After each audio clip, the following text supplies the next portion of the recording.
What is up, everybody? Welcome to another episode of the Sean Jones NBA Show.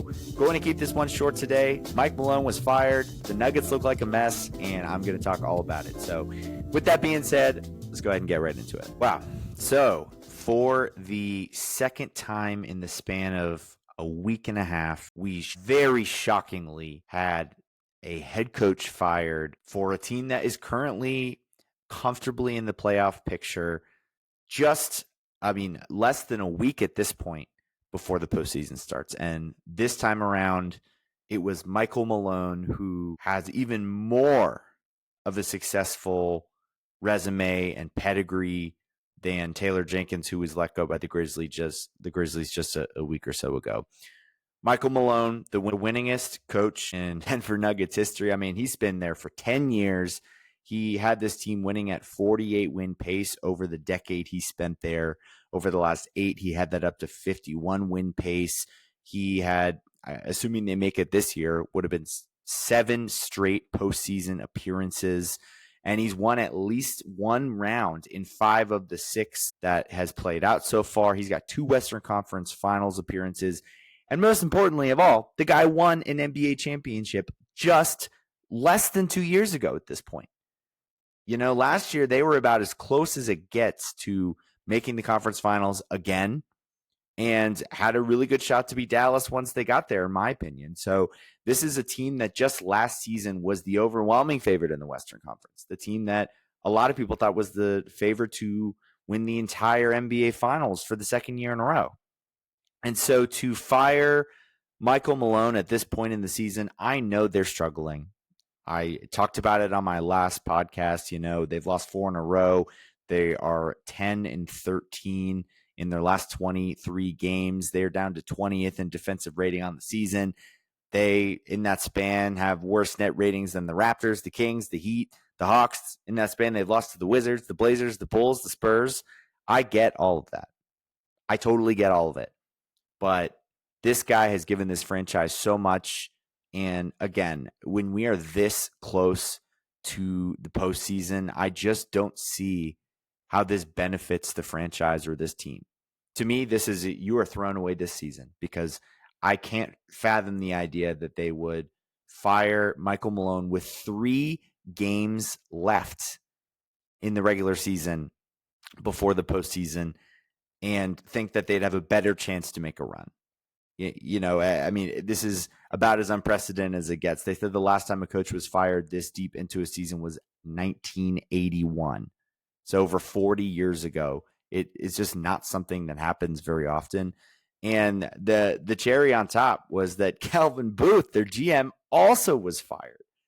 And so there have been reports that, you know, these two have not seen eye to eye. I saw things on Twitter to say that people said, you know, they don't talk very often, if at all. I think Booth's vision for the team was to play the young guys that he had invested his draft capital in more often, but Malone recognized that this is a win now roster, a championship made team when you have Nikola Jokic on it.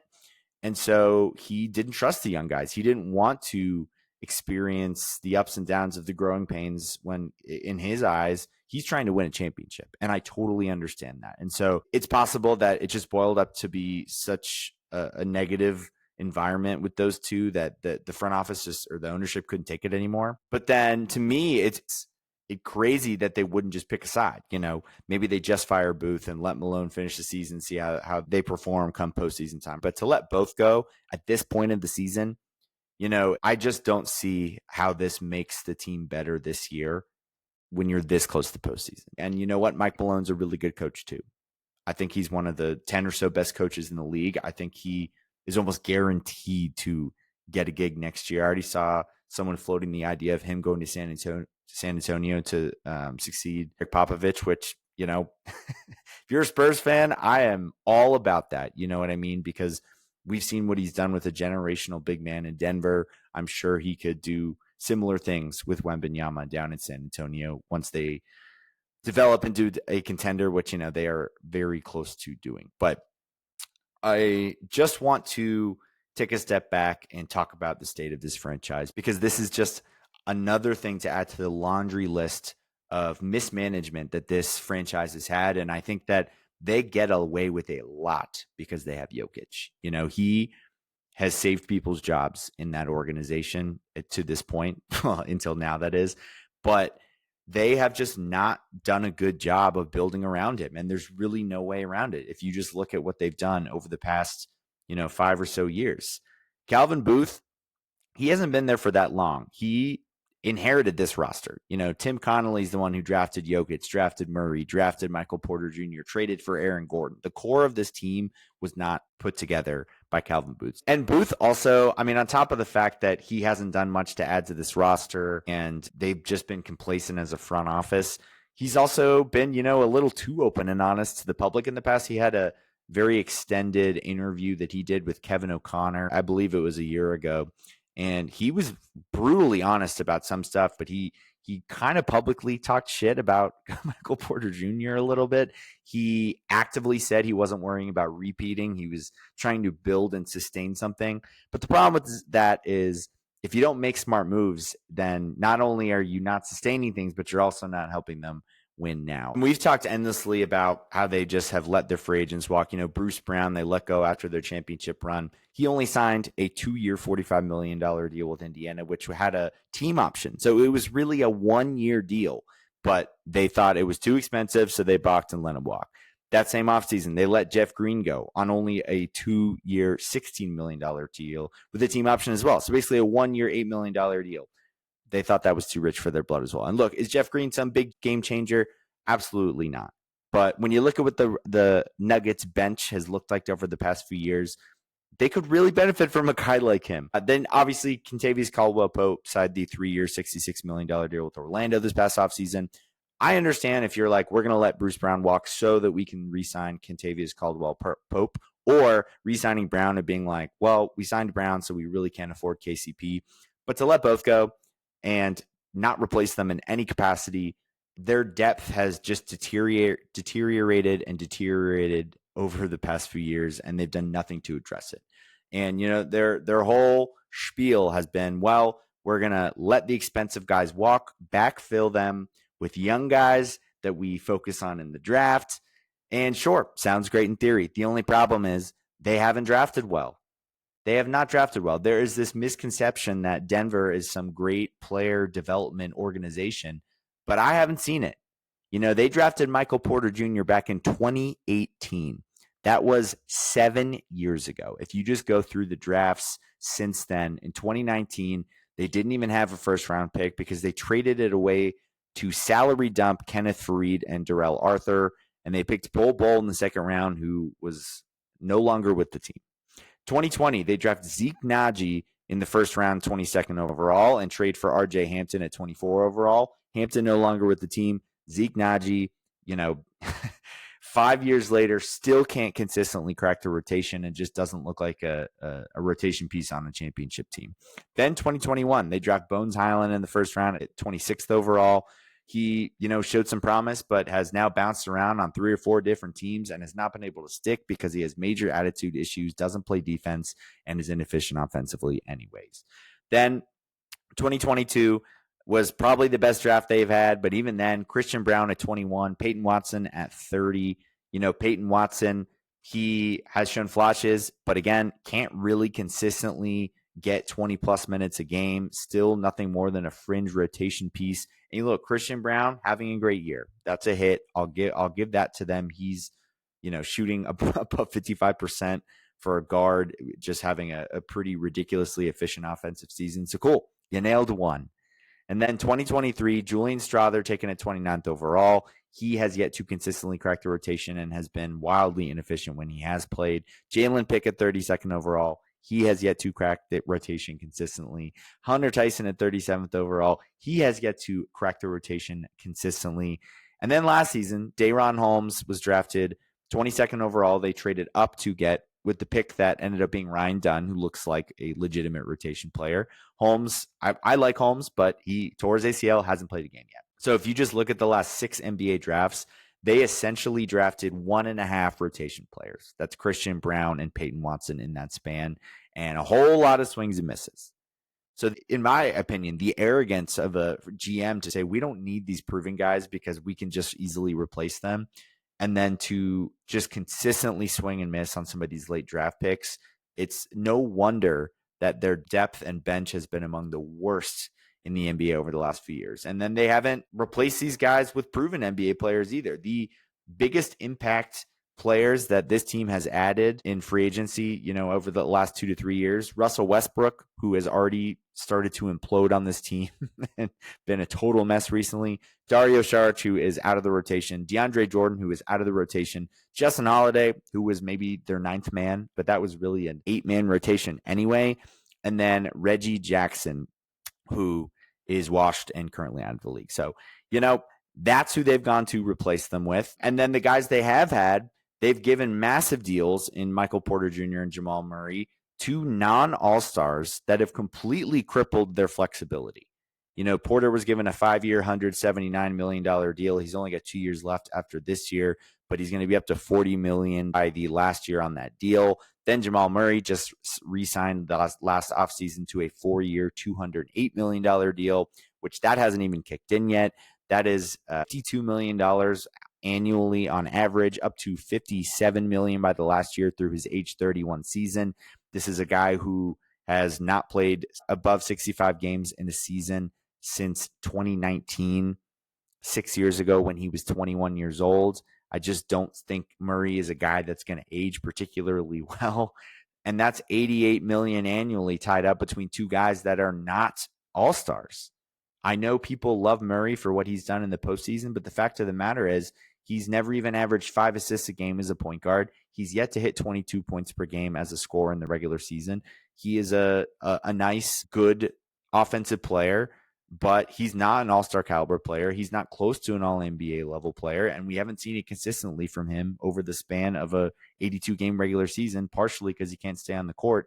But then when he's on the court, he leaves a lot to be desired because we know how good he can be.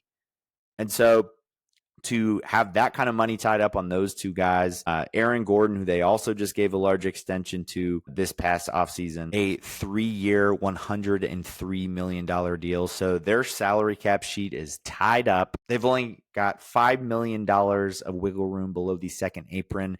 Then next year, even, they're tied up on salaries enough where they're only $7 million below the second apron. So if they have any hopes to add anybody or extend anyone else or anything like that, they're going to be a second apron team. And a lot of the thought process, I guess, for not re-signing some of these guys is they didn't want to be a second apron team. But guess what?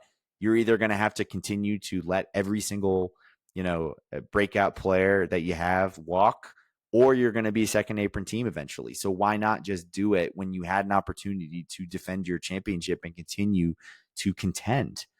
And they also, their picks are completely tied up. 2025, their picks owed to Orlando. They can't trade 26 because it's back-to-back years with the Stepien rule. 27 is owed to OKC. Then 28 is locked because of the Stepien rule.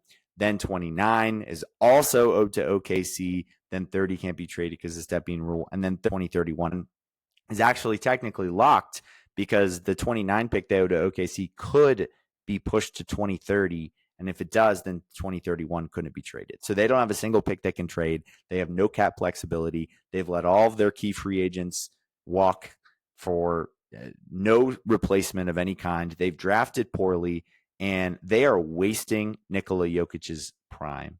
And it's just, it's not being talked about enough. This guy is on pace to be a top 15 to top 10 player of all time. That's how ridiculously good he's been. He's a 3-time MVP that could easily be a 5-time MVP if he had won a couple years ago, and has a very strong case this year, even though he wouldn't be my vote.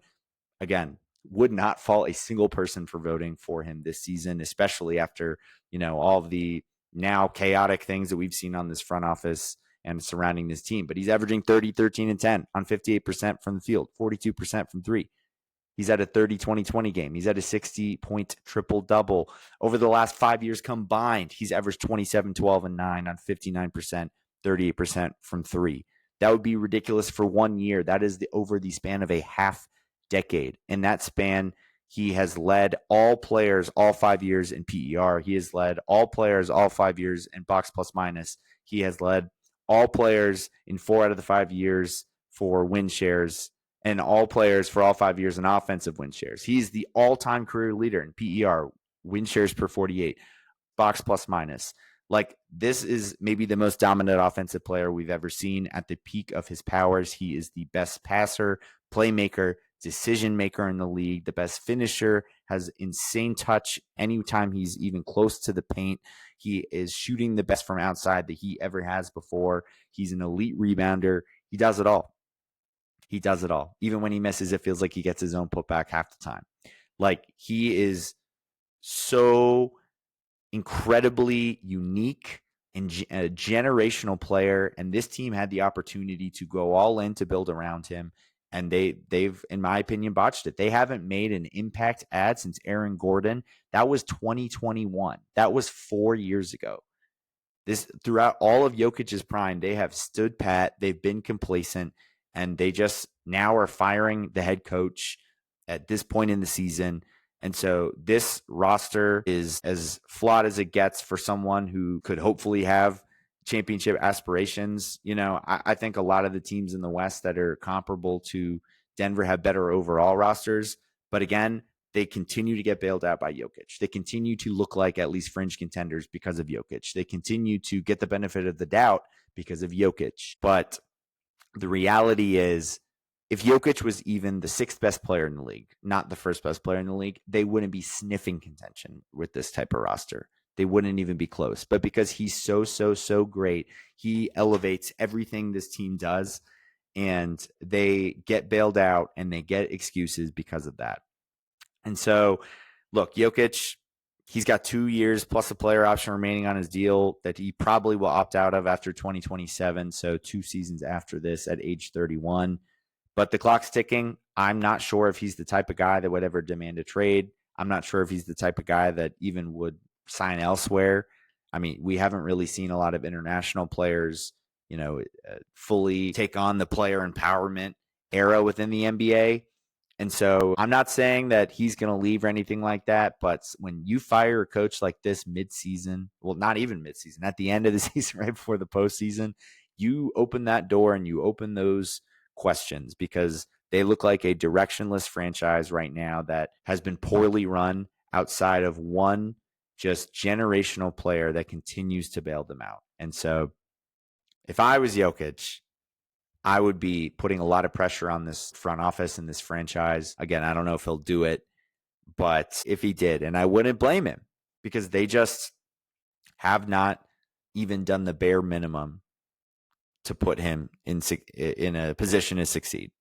And I fear that this era of the Nuggets is going to be looked back on for what a dominant run Jokic have. I can't believe they only got that one championship.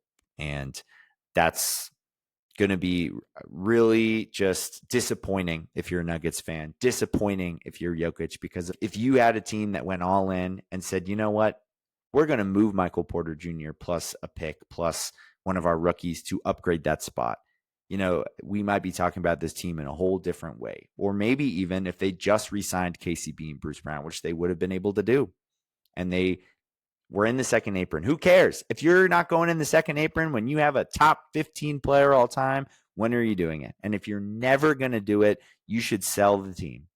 If you are just simply not willing to entertain the idea of the second apron as an owner, you should not own an NBA team in the year 2025.